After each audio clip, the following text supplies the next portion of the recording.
27%. That was the number in March 2000, the dot-com bubble. The biggest market mania most living Americans can remember. At its absolute peak, the top 10 stocks in the S&P 500 made up about 27% of the index. Analysts called it dangerous. Magazines put it on covers. Then the index lost half its value, and the Nasdaq did not recover for 15 years.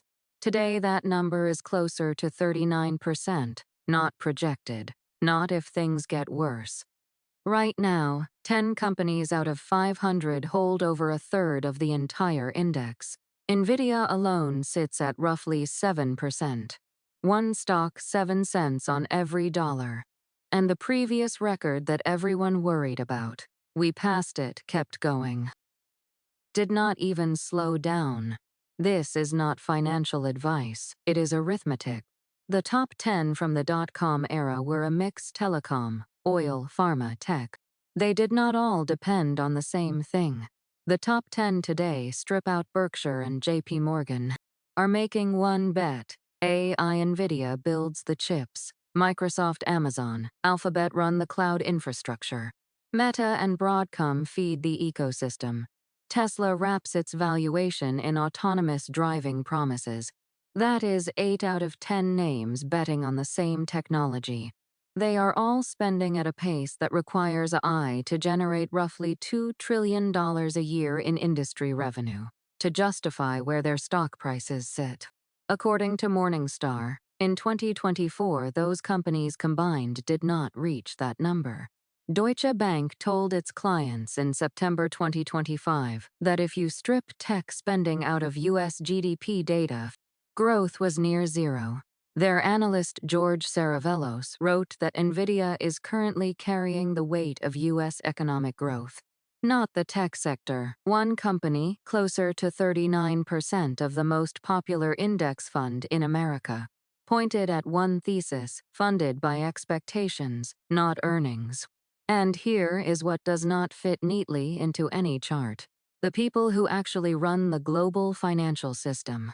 Central banks, sovereign wealth funds, the institutions with more data than any YouTube channel will ever have, are doing something they have not done since 1996. They are holding more gold than US Treasuries. And the shift is not small.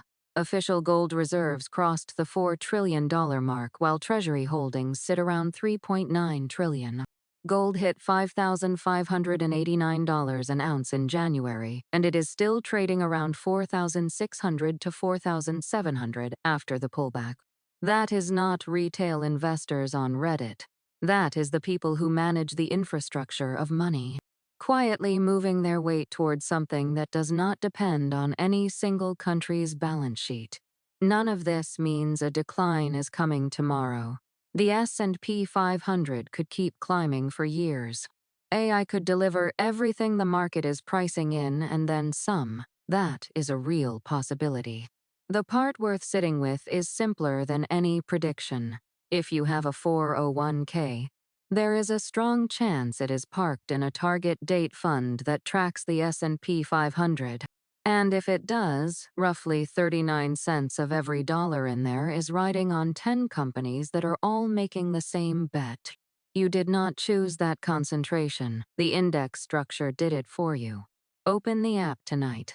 Look at the Holdings tab. Add up the top 10. If that number surprises you, that is the point. The assumption was diversification. The arithmetic says something else.